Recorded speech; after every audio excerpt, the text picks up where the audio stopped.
And in the top of the skull there is supposed to be an aperture out of which your life departs when you die. But it also represents the sun, because the sun has been considered as a door in the firmament of heaven, through which you see into heaven. So the sun door is at the top. Below the vault of heaven, there is a great tree called the axle tree of the world, and that is the spine. And the Sahasrara chakra, the 1,000-petal lotus, is, as it were, the great flowering top of the tree. Then it goes down, and it has roots, and the Muladhara chakra is the root place. And the sleeping serpent at the bottom, you will find a complete parallel to this in Norse mythology, where the world tree is called Yggdrasil, and at the bottom of it there is the worm, Nidhugg, who is always gnawing at the roots. And but you see, also you will see medieval representations of the crucifixion, where there is likewise a serpent at the base of the cross. Sometimes you will see crucifixes on which there is a serpent instead of the body of Christ. And that is called the Nehushtan in Hebrew, the serpent which Moses lifted up in the wilderness, made of bronze, so that whoever looked upon it was cured from the plague of snakes. Why is it also that doctors represent their profession by a staff with serpents intertwined around it? Why does Hermes carry such a staff, a caduceus? What is this business of serpents on rods? Well, to get the simplest answer to that question, you look either at the constellation of Pisces in astrological symbolism, where you will see that one fish is going up and the other fish is going down, or you take the yin-yang symbol of the Taoists, and you will see two fish-like commas interlocked with each other, one black and one white. One is the yang, who is white, one is the yin, who is black, and each one has an eye of the opposite color. These are respectively going up and going down, going in and going out, going away and coming back. They represent the fundamental vibration of nature, or you could call it involution and evolution. So when you take this breathing process that you see of the breath going down the Ida, up the Pingala, down the Pingala and up the Ida, and getting the Kundalini to wake up and come up again, you are starting the process of evolution. So this relates to the Hindu idea that the universe is Brahman, the supreme, the Saguna Brahman, that is to say the active aspect of Brahman, playing hide and seek with itself. Now you see me, now you don't. Now I know who I am, now I get lost. And as Brahman imagines that it's all of us, that is the serpent going down and hiding in the roots. They also have the image of going down the tubes inside a lotus stem. And when you eat lotus roots, they've got holes through them because there are tubes through the stem. And it goes down and hides in the depth of a lotus root, under the surface of the water, in the mud. And then when it comes up again, that's why you always see Buddhas sitting on top of a lotus. He's come out, so naturally he sits on the top of the lotus. Thank you.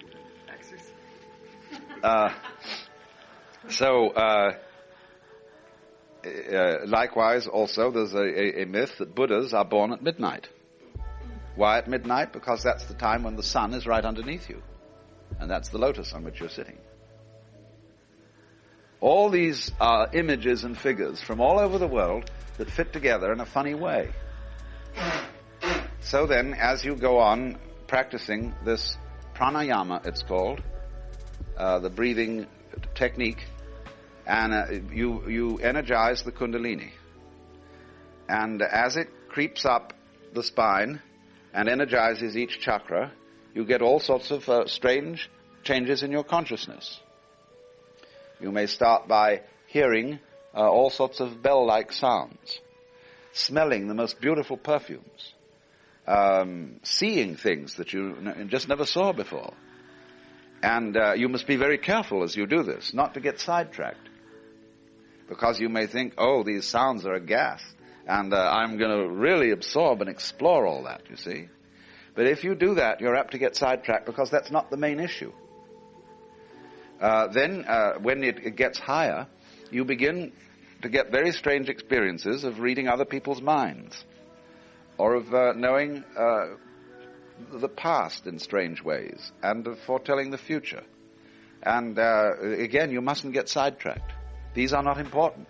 The thing is to go right on and get that Kundalini right up to the Sahasrara chakra.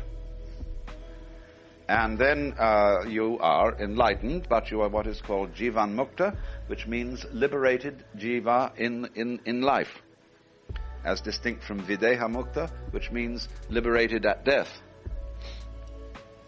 Now, then, of course, the yogi, as he's drawn in this map that I'm describing, is shown sitting in the lotus posture, and always above his head there is a flame. And that is the final liberation of the Kundalini force escaping through the sun door at the top.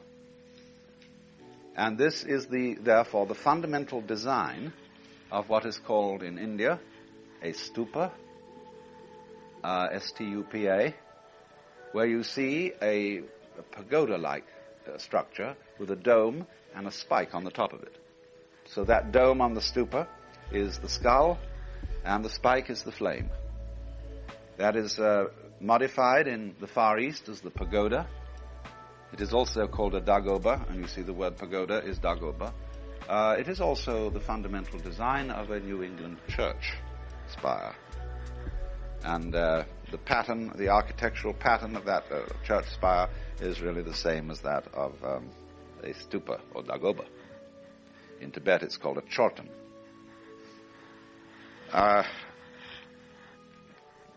So here is this wonderful sort of map of man's inner life, his psychic constitution, and the process going on. So finally, you see, if you avoid all the traps, if you avoid being beguiled by siddhi, which means supernormal powers, you are eventually liberated, because you see through the whole cosmic game. Naturally, when people use pharmacological agents like LSD, many of these chakras, this is at least what an Indian would say, are touched off and enlivened. And as a result of that, you hear all those sounds, you see all the strange sights, you smell the marvelous perfumes, you become aware that the whole world is a throbbing, electronic, vibrating thing, is diaphanous. And but you see, when people do this and they get fascinated with what I would call the byproducts of LSD, they may get on a very wrong track. That's what leads people to take LSD over and over again, so that they can have a marvelous time, listening to Bach turned on and seeing the way the music evokes color, because you see, as this process works, you get to the point where you experience the unity of the senses. But you see, to do that is in a way to get lost in all the ramifications of the psychic world. So if you use things of this kind, you must be very careful indeed, because they are really nothing more than starters to get a person who absolutely cannot understand what all this is about to take a peek into paradise, as it were, and see that there are more things in heaven and earth than are dreamed of in your philosophy. And it is, of course, often the occasion for a person who was really very boring to become quite interested in life, to see that there really is something going on in this world that is extremely exciting. But it's strongly to be advised that once you have seen the point where you understand quite clearly that this whole world is in fact the play of a single energy, and that it has this harmonious property, whatever may be said about things on another level, conflicts, wars, cruelties, diseases, what have you, then it's time for you to stop employing anything so powerful as LSD and to switch instead to meditation. Because at that point you've had it. You've got the message. And there's no point going back and back and back. Because when you come down out of a state of consciousness like that, there's a very critical moment as you come down, which is seeing that the real insight doesn't consist in some exotic experience. It consists in the realization that ordinary everyday consciousness is it. That, in other words, if I may put it in the crudest possible terms, that you see quite plainly that what is going on now is what God is doing. And you are that. And just as so simple a matter as picking up the pipe and chewing it is a completely divine act. I don't even know why I use the word divine, but I do it in order somehow to call attention to something that people don't ordinarily seem to see. So then, in yoga, when you've gone through all this, and all the jazz is the way that Kundalini was going up, you get to a state which is beyond Nirvikalpa Samadhi. And that is called Sahaja. S-A-H-A-J-A. And that means the natural state. And so a great master, a great, one might almost call him an avatar, like Sri Ramana, who lived in Tiruvannamalai near Madras, died about, I suppose 10 years ago. He spent a certain time sitting in meditation, but on the whole, he sat back and read the newspaper, and right in a compound, and hundreds of pilgrims would come from all over, and they would sit around him and practice meditation. They would occasionally ask him questions, and he gave what he was doing was called giving darshan. Darshan meaning view. He's on view. And he's just as much an object of veneration as a Buddha image. See? But he reclined back on his couch and read the Hindustani Times and ate meals and carried on an everyday life because he was in the state Sahaja, which means that he can live the life of a perfectly ordinary person. And so, in the same way, many people who have undertaken Zen training and gone through the whole thing, they don't become Zen masters, they just disappear. And they might be scientists or shoemakers or what have you. In the formal way, most of them being priests' sons, which is not too good an idea, go on to be priests and take over their father's temples. But many people who have completed Zen training just disappear. And indeed, that's considered a very good thing to do, because you don't leave a track. The Buddha once in the Dhammapada likened the way of an enlightened person to the path of a bird through the sky. It leaves no trace. And a Zen poem says, entering the forest, he does not disturb a blade of grass. Entering the water, he does not make a ripple. And there was one Zen master, who was very much respected, called Bankei, who was a contemporary of Hakuin. Now, Hakuin dominates the Rinzai Zen to this day, the 17th century. His method. Bankei was a contemporary. Hakuin left 80 successors. Bankei left none. And Bankei is a little bit admired for this. See? He didn't, as the Zen saying, he didn't raise waves when no wind is blowing. So that kind of tracelessness they would say, it takes one to know one. And if there may be someone who everybody else thinks is just ordinary like themselves, but a Zen man would perceive that he was enlightened. So that roughly describes the course of Raja Yoga meditation. And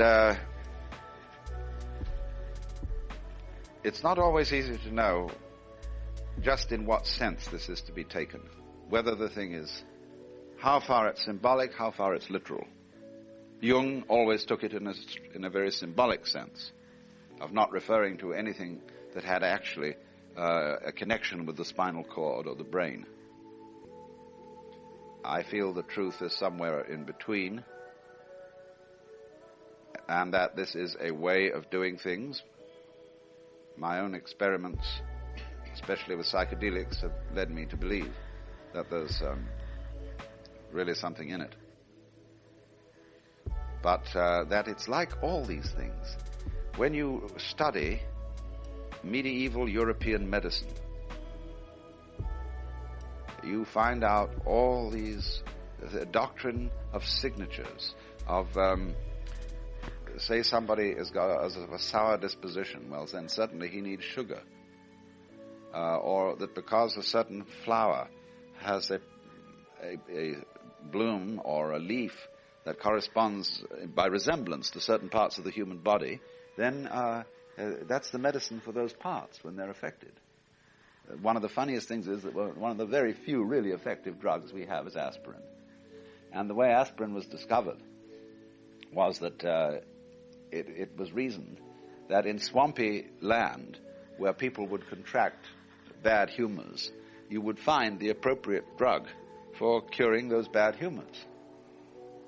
Because it was always said that next to the poison you found the healing. Those, of course, again, the two serpents, see, on the caduceus. One is the poisoning serpent, one's the healing serpent. So they dug around in marshy land, and of course willows grow in marshy land, and from willows you get salicylic acid, which is aspirin. And that was how it was found out. And for reasons which today we would consider absurd. So, the modern scientist looks at these old mumbo-jumbos, not entirely with disrespect, but says there must be something in it. What, for example, in some frightful stew that one is advised to make up with rope from the gallows and boiled newts, what was the active ingredient? What was essential? And so I look at these things, these ancient methods of meditation, and I ask, what were they really doing? What is the essential ingredient? Because now we have many, many ways of looking at all this: physiological, neurological, psychological, pharmacological, and can perhaps devise from all this a yoga that is appropriate for Western man in the 20th century, and perhaps very much more efficient, just like our technology is a very efficient technology. So what one sees then going on is a process of a person becoming aware of a world which is far, far richer than the world as he ordinarily knows it. Why is this? Because the world as ordinarily known is being screened. And the major screening activity results from the fact that throughout our lives we are taught what to experience. And we are not altogether too aware that what is experienced depends on certain social regulations. There are experiences which are taboo, There are experiences which really aren't allowed. And as we are brought up, in the same way that we are taught about gestures, there are certain gestures which are considered uncouth, vulgar, hostile. You don't do that, see? So in exactly the same way, experience is regulated. So, if it's like the old joke about the psychiatrist saying to a person, well, do you ever have strange thoughts? Do you ever have weird feelings?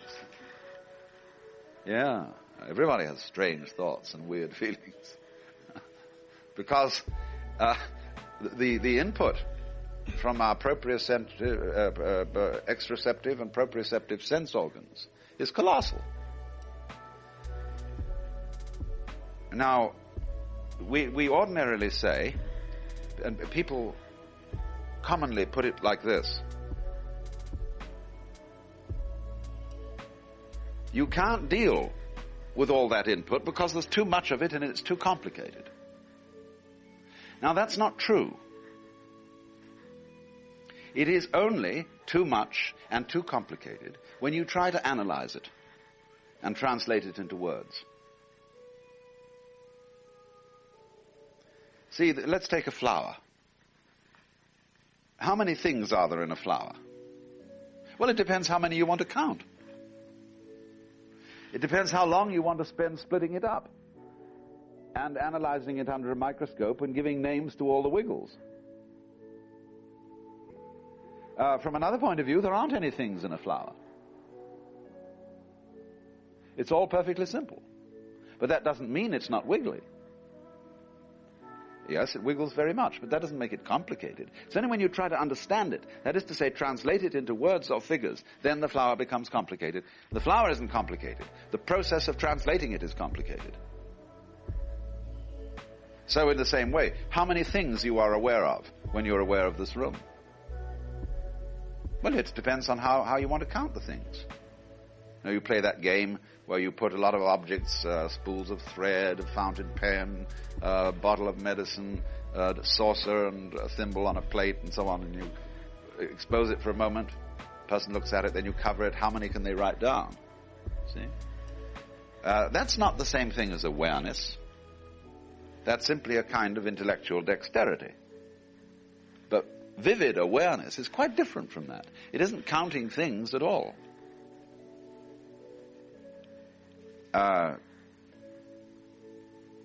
But it comes up, you see, when the mind is quietened, and when the process of thinking, which is the way we manufacture things, is suspended. Then, of course, if you are not thinking about the world, the difference between the knower and the known simply disappears, because that's conceptual.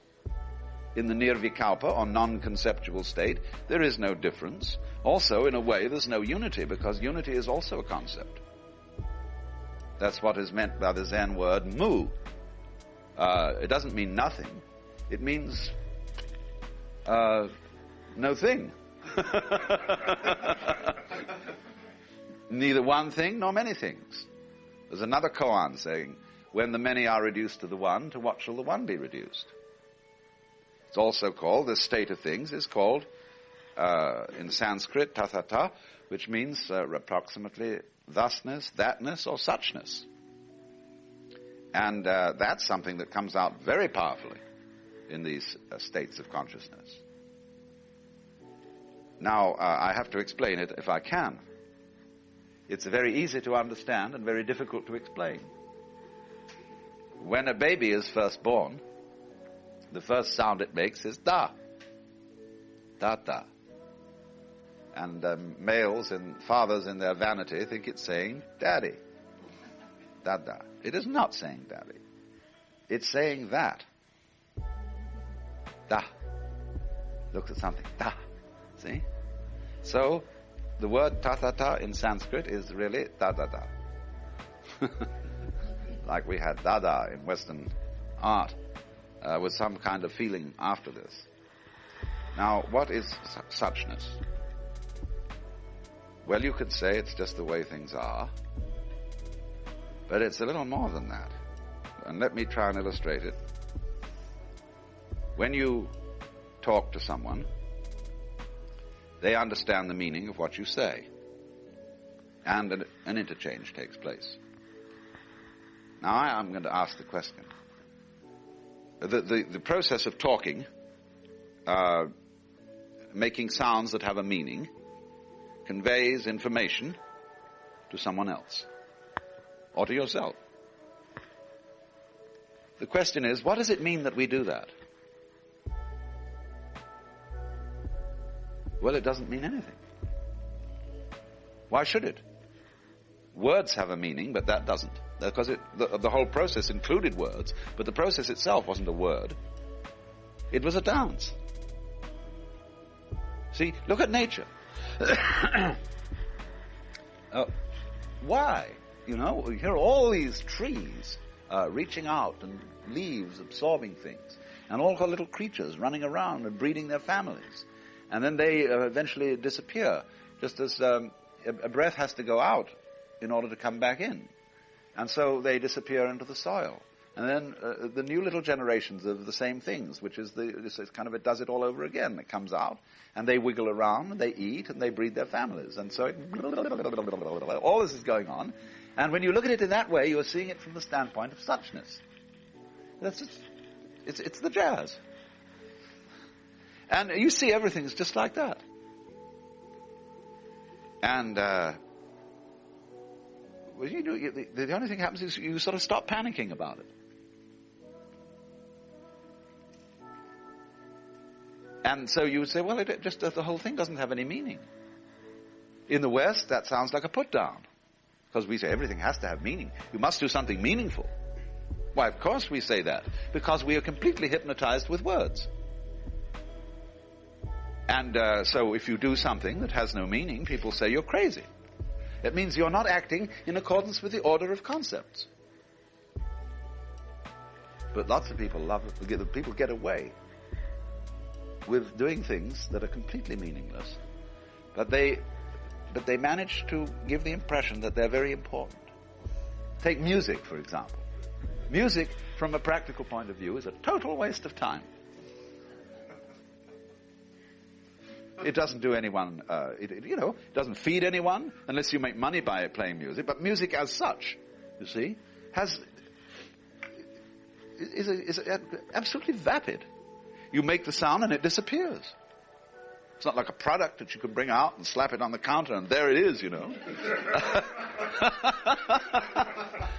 And the best music has no meaning.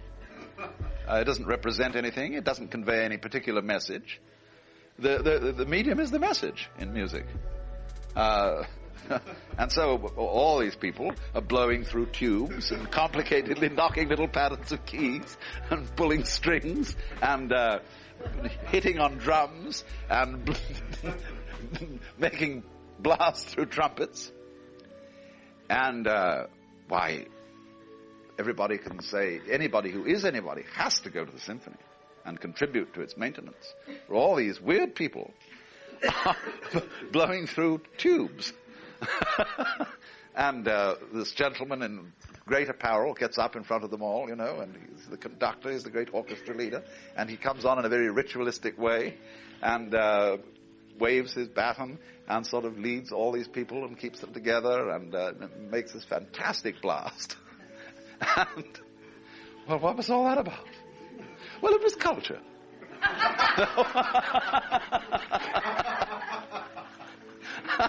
Well, now, you could describe music as an addiction to a very, very hallucinatory state of consciousness called chorditis. And an even worse one, disease called melodics. But you see, the whole world is like that. So then there's another form of meditation I'm going to go into that's related to music, and it's called mantra yoga. Actually, you see, in India, the principal yogas, there's first Raja Yoga, the royal yoga. Then there's Karma Yoga, karma, action. The yoga being practiced through the pursuit of one's profession or vocation, whether it's physician, housewife, university professor, shoemaker, or whatever. Next comes Jnana Yoga, which is a kind of intellectual yoga. It doesn't go through all those chakra things. It's a very direct yoga, represented by Vedanta, by the doctrines of Shankara. Then there's Bhakti Yoga, which is usually a Vaishnava thing. Vaishnavas are the worshippers of Vishnu. And they like to concentrate on devotion. So Bhakti means the yoga of devotion, of love. Christianity is Bhakti Yoga, the devotion to Christ. The beloved. The divine is always called the beloved in Bhakti Yoga. Then there's Hatha Yoga, which is not so much a way of liberation as a very elaborate system of physical exercises. Postures, all the complexities of breathing and so on. Then there is Mantra Yoga. Mantra Yoga then is the use of sound as the method of arriving at nirvikalpa, or thoughtlessness. And this is, for many people, a very good way indeed. Because for some reason or other, sound will concentrate you more than vision. It's much easier to give your whole attention into a hum than it is to stare at or to keep your eyes fixed on a certain point. Or even than to just watch your breath. Because sound has a little more activity in it. It is a stronger vibration than just breath. And so the mantra means a single syllable or a short sequence of syllables which are chanted in a certain way, either out loud or subvocally in your imagination. Usually gurus who work with mantra yoga give each individual his own mantra. Yes, he does. He's a mantra yogi. And in the same way that a Zen teacher will give each person his own special koan. And you're not supposed to tell anyone else what your koan is or what your mantra is. Now, I vaguely suspect a little bit of hocus pocus there, but I do know the point in the koan, which is that if the students start discussing their koans together, it lends to a little bit of cheating. But I don't see how that would be so with the mantra. Perhaps the idea is that when you've got a secret, you've got something sacred, secret, see? And that may be it. But anyway, you have, say, the basic mantra is the word Om.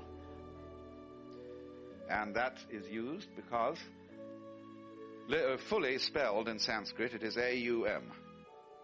And that starts, you see, Ah is right at the back of the throat, U comes up, and is with the lips. So you've got the whole range of sound in that word. And therefore it represents the universe, the whole energy of the universe. And so if you hum Om, it sets out a beautiful thing. It's great to do it in a circle of people, where by staggering it, it goes on all the time, see? Or you can get it on a tape and listen to it that way. Now, the Buddhists extend that into the mantra, Om Mani Padme Hum, and that means very little. Om means everything, Mani means jewel, Padme means lotus, Hum means Hum. It's sort of an exclamation.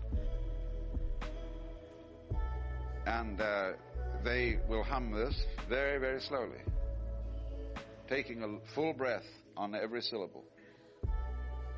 And keep doing this. They'll often ring gongs and things along with it. And you can get way out like that. It's just great. Then the Hindus often use polysyllabic mantra like the Hare Krishna, Hare Ram, Rama Rama Ram, Hare Krishna, Hare Ram, or Om Ram Shri Ram, Jai Jai Ram, Om Ram Shri Ram, Jai Jai Ram, Om Hare Om, Hare Hare Om, Om Hare Hare Hare Hare Hare Om, things like that, you know. And this isn't a fellow called Harry. It means it's one of the names of God. He used to say, trouble for Americans is the Pope's the only man in the world you can't slap on the back and call Harry. But anyway, you see, doing that is mantric. Now, in exactly the same way, the Christians have used mantra yoga. In the Eastern Orthodox Church, there is a way of meditation which is called hesychasm, and is used by, they say, the monks of Mount Athos and of Russia. And it simply consists of what is called the Jesus prayer. And it is simply the endless repetition of the name of Jesus. And they describe all the psychophysical symptoms that will follow for this, the change of temperature, the warm feeling in the heart, all sorts of things like that. But that's what it is the effect of going on and on and on and on and on like this. Then in the Western Church, there are mantras too. Why does a priest say, as your penance, say 5 Hail Marys? Well, you know how a Hail Mary is said. Hail Mary, full of grace, the Lord is with thee.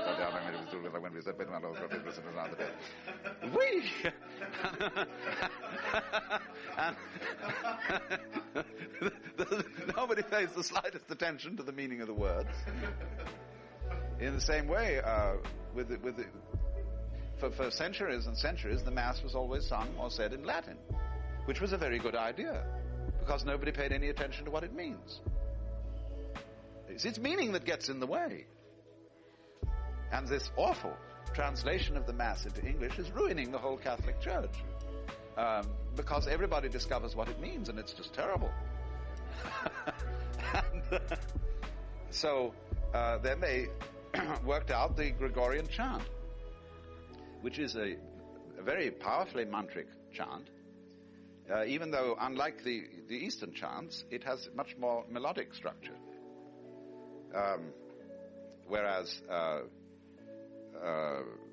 the Eastern chant keeps up a pretty steady beat, where all the syllables are pretty much the same sound.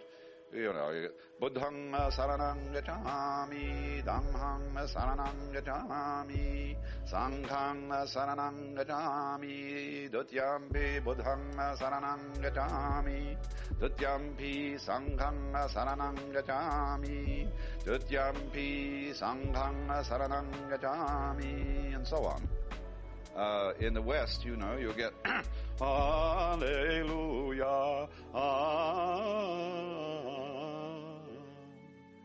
and it moves along in this more lilting way. But you will see there's the difference between the traditional Western chant and, say, a Mass by Bach or Beethoven's Missa Solemnis. Because there is no doubt when you hear the Mass in B minor that it was written by Bach. The style is right there. And Beethoven, of course. But now a mantricist would say, no, that's not good. Because it's too much attached to a particular personal style. And the role of the chant is to depersonalize. It is likened to this, that when you chant, you become a flute. And the Holy Spirit blows through you. So it's the Lord Himself that's blowing when you sing the chant.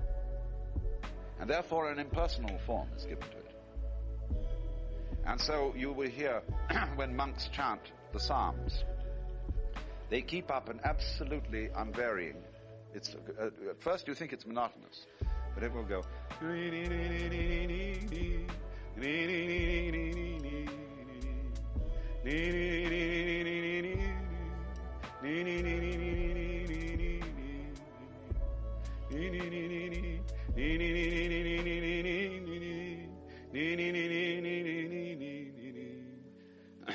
Gloria Patri Patri et Spiritus Sancto, sicut erat in principio, et nunc et semper et per omnia saecula saeculorum. Amen. You know, just on and on and on like that. I'm not very good at singing this morning. My voice is a little. But now you keep that up. You go, say, to the Holy Week service of Tenebrae in a monastic church, when they have a service that goes on for about 3 hours. And it slowly gets darker and darker as they put out all the lights. But this rhythm is keeping up all the time until it gets completely black. Well, you are stoned by the end of that. Those monks are not thinking about what it all means. They are practicing contemplation. At least if they know anything about it, they are. And they are slowly coming to what the Christians call the divine darkness, or the cloud of unknowing. And that is the same thing as nirvikalpa samadhi. It is the adoration of God without any concept or image of God in your mind.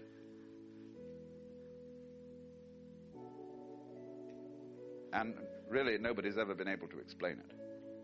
Because the moment you open your mouth, you bring in words. And the state itself doesn't have any words in it. Now, of course, beyond that, the mantra yoga technique in an electronic age can be vastly souped up. You can get a continuous electrical note and work on that. You can get a stroboscopic light and work on that one. You can get revolving moire patterns and look at those. You can get fascinated with an oscilloscope. There are endless things that can be done to facilitate meditation by technological means. A few warnings. And don't push it too hard, ever. Take it easy. Stop if anything you do gives you a headache, or seems to strain your eyes, or if you start getting buzzing in the ears. Don't overdo any breathing exercise. Never strain your breath. There is an exercise called kumbhaka. Kumbhaka is simply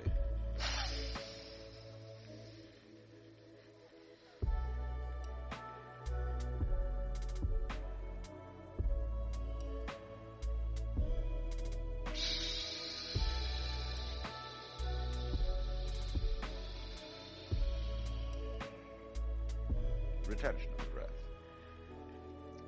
Most people do when they're smoking pot, they're practicing kumbhaka.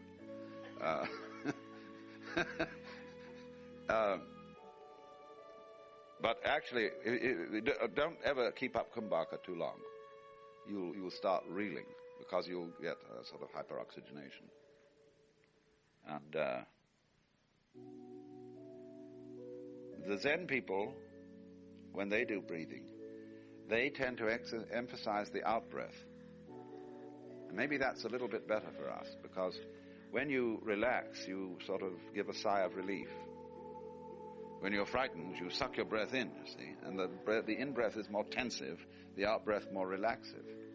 And what they would say in Zen is, do the out-breath and don't pay any attention to the in-breath. It'll come back by itself.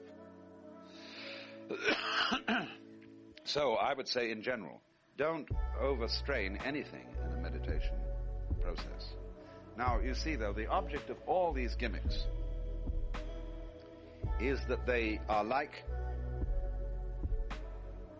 a clever teacher catching people's attention in order to make it easy to understand the subject.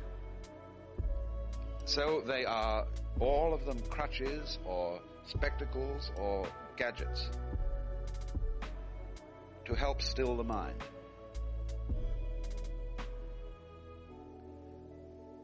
There are those like Krishnamurti who won't have anything to do with them, because he says if you make your mind still, it is fake, it's not natural stillness. And he says natural stillness can come only by observing, being aware of all that your mind is doing, without judgment, without criticism, without interference, until in due course it will just give up. And then it's naturally still. And, of course, there's a good deal to be said for that. But I'm rather open-minded about all these things, and I say each man to his own way.